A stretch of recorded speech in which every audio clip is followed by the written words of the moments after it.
and welcome to another session of Let's Get Real with Mona Naidoo. That's me, Mona Naidoo. I'm an abundant living coach, a women's empowerment mentor, an international and inspirational speaker, a human behavior specialist, a philanthropist, and an advocate for humanity. Welcome and thank you for joining me today. In this session, we are going to be exploring the topic of human rights and more especially looking at whether spiritual growth is a human right. I'd love to know what you think about that. Now, here's the thing. I find that this topic is very relevant, most especially today, and after what was planned for South Africa today on the eve of our National Human Rights Day, which is tomorrow, the 21st of March. And what I found at this time of the day and up until now, that the impact of the negative plans was dissipated as heart-centered people stood together with the vision for a better life for all. Now, I'm sure you're curious to know how does spiritual growth and whether it is a human right or not impacts the flow of our abundance. So I'm going to encourage you to stay till the end. And if you're watching this replay, then watch the video all the way until the end. Now, for those of you who are not familiar with Human Rights Day and why it's acknowledged in South Africa, it's about the events of the 21st of March 1960, which is known as the Sharpeville Incident. Some people use other words, which I don't prefer using because that just exacerbates and keeps that same energy in the space. And I guess it's very relevant to what we are talking about today and looking at whether spiritual growth is a human right. Now, on that day, approximately 69 people died and 180 were wounded in a protest against the past laws. So, as I said, I find it so fitting when I think about the national event that was planned for today in South Africa to disrupt, to negatively impact everyone in the country. I find it very interesting that it had to occur on the eve of Human Rights Day. I guess it's significant considering that we all promote human rights, we advocate for human rights. But what is it really? And how far are we willing to advocate human rights for those people that are actually still in circumstances that are less than what they had all those years ago?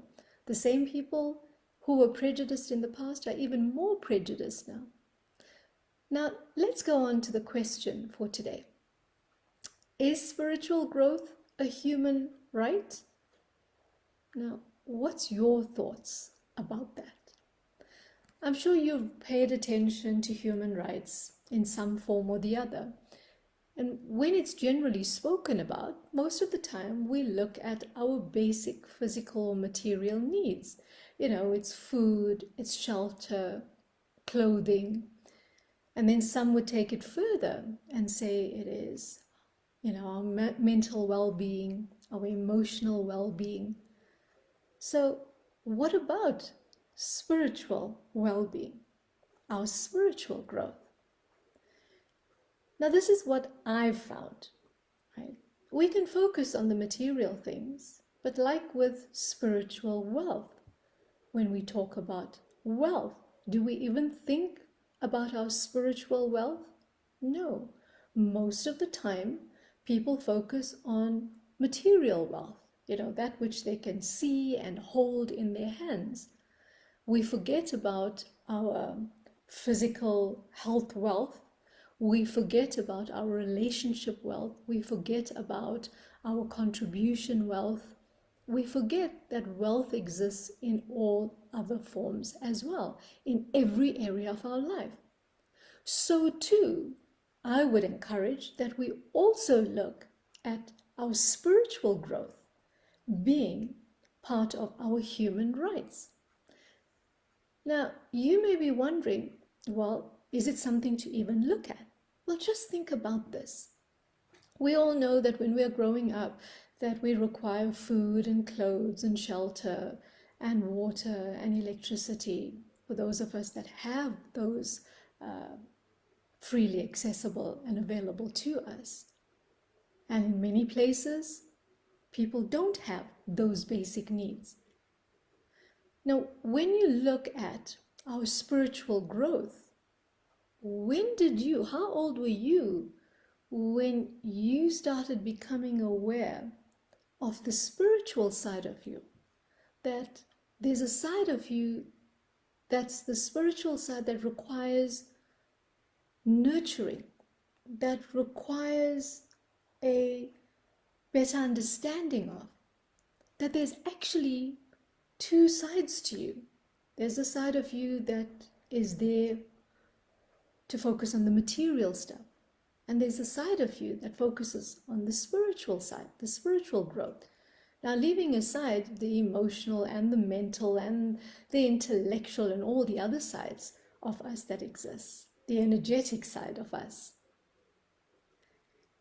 And throughout my life, well, it took me quite later in my life to actually focus on my spiritual growth. Yes, I grew up in a family that believed in God. I grew up in a Hindu home. Then again, I was taught things that my parents were taught, and they learned it from their parents. I grew up in a community that was very controlled by what they believed in. And if you've been around me long enough, you'd know that I ask, well, who told us that we were miracles in this world? Who told us that we are connected to everything, that there's no separation between us? There's no separation between us here in the physical realm. There's no separation between us and the spiritual realm. There's no separation between us and the divine. Nobody taught us that. If anything, when you think about physical, material wealth, we are taught about how to go out and make money and collect and keep and have things. That's the only thing we've been taught. There's so much information about it. Even schools teach you in that way. But does anybody take the time to sit us down and teach us about our expansive nature? Teach us about that there's a soul, this body, there's a soul being housed here. That a soul's come into this physical form so that it can express that spiritual side of us. And I guess when you understand that we all have a blueprint, our soul has a blueprint, and how we show up in the world is based on that blueprint. And that's why I love doing soul blueprint readings for my clients. Because until we understand that we are not just this physical body that requires food and clothes and shelter to be well, we also require spiritual nourishment. And if you look around the world, I would say that that's lacking. I would say that that's not in mainstream education systems. I would say that that does not even exist in many families. Do we actually sit down and delve deep into the greater truths of the cosmos, of us, of our beingness, of how we co-create life with the divine? I bet that if we focused on spiritual growth as a human right, because all aspects of our being, our existence on this planet has to be considered. Otherwise, we kind of ignoring one part of us just so that we can just focus on the physical. And I'm sure you realize that doesn't work. And this is just it. In our soul blueprint profile, you actually see the different stages of our lives and what happens, how we go through the physical aspects of life. And then when we get to a certain age, we go into the spiritual aspects. We go into that deeper understanding of who we are. Now imagine if we were all exposed to that side of us from the time we were little. We wouldn't be so disconnected from source. We wouldn't be so disconnected from the truth. We would know that we have spiritual needs as well. Now, how's that sitting with you? Because here's the thing. In these sessions, we're going to be speaking about things that may not necessarily be spoken about out there.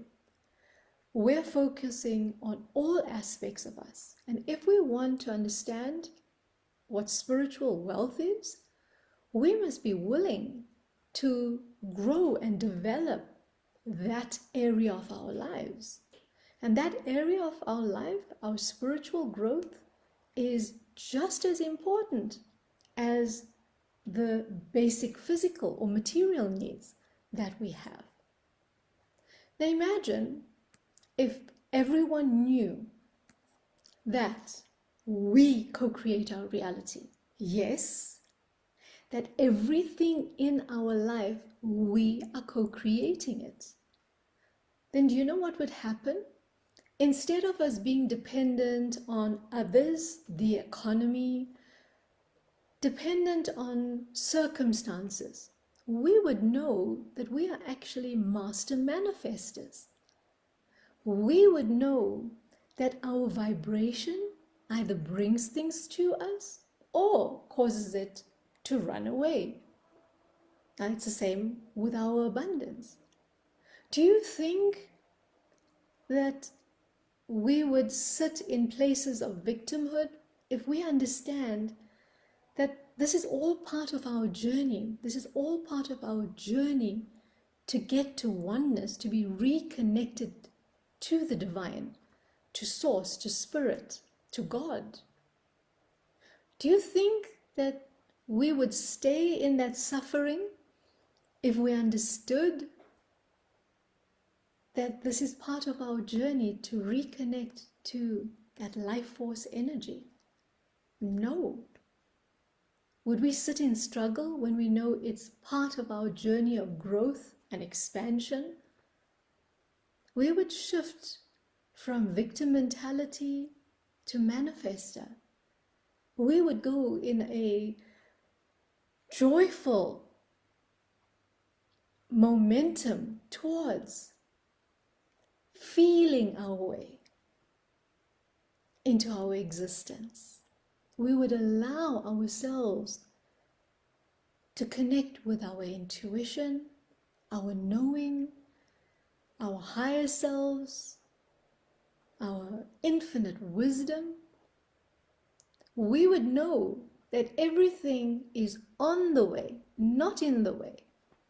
We would know that obstacles may be just things to course correct or to see how committed we are. And then we get back on the path. So I wanted to share that with you today. And do you know what's even more powerful today? Today is the equinox. It is the spring equinox for the northern hemisphere and autumn for the southern hemisphere. And do you know that it is said that today there is a balance of energies, the divine masculine and the divine feminine? That the energies and frequencies today are optimal for transformation. That we get the opportunity to grow. Now, this is a spiritual teaching. If you don't know that, you wouldn't know how to make use of these important energetic events in our lives. And just by the way, just this week is powerful. Tomorrow is the new moon. And yes, if you want to start something new, if you want to start a new project, this is the time. The energetics support your intentions. Because sometimes, you see, when we aren't spiritually aware, when we aren't spiritually awakened, what happens is that we can be controlled by what other people say. We can be influenced by other people's opinions and views. But when we connect to our spiritual truth, well, we find our innate gifts and talents. And then we aren't searching for something. We know where to go. We know how to show up in the world. And that's when our abundance comes to us. You see, because we become a vibrational match when we know who we are. Because that's the essence of spiritual growth. It's knowing who we are. So, if we don't see our spiritual growth as a human right, then we are in essence saying, well, it's not important for you to know who you are. And that's why I say spiritual growth is a human right, because every single person on this planet needs to know what are their divine gifts, spiritual gifts. Who are they really? Infinite beings of light. What's possible for them? How to tap into their potential and connect to life force energy. For me, that is a basic human right as well. So, what are your thoughts about this? Are you willing to look at human rights beyond just material needs? I certainly do believe that if we, as the collective, started shifting what we view as human rights, we would be able to bring about a significant change if we just encouraged people to change their vibration, to sit in the energy and frequency of love, to bring in more light into their life. Now, yes, I know some people may be saying there's such polarities of poverty and hunger in the world. Yes, and this is just it. Those things shift when we connect to our spiritual truth, our highest spiritual truth, and understand that those things are there for us to grow through them.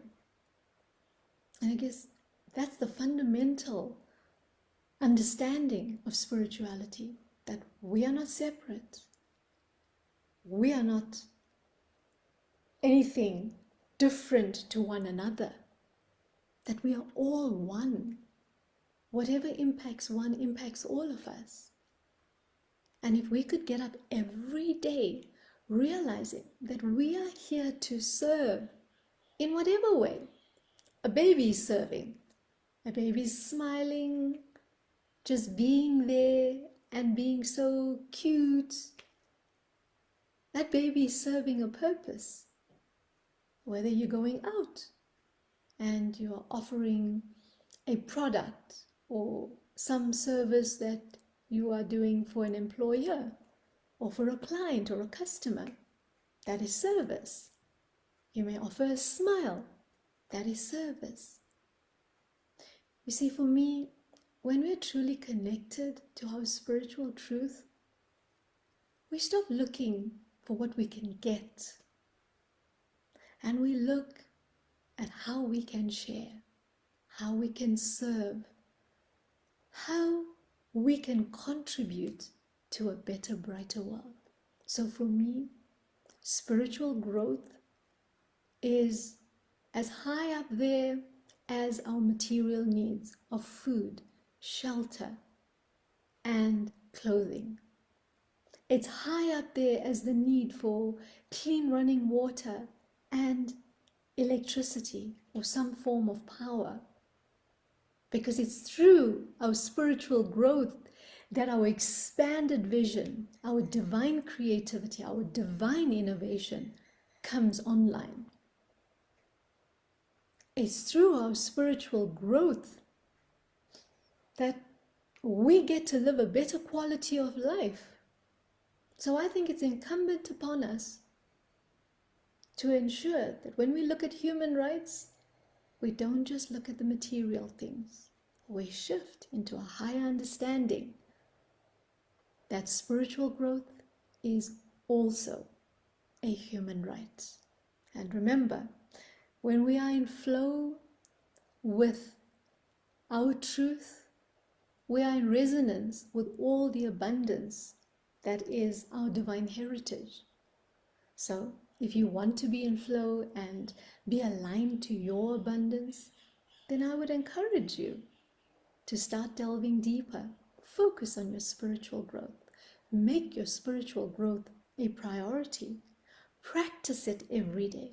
It's one little step every day that makes the difference.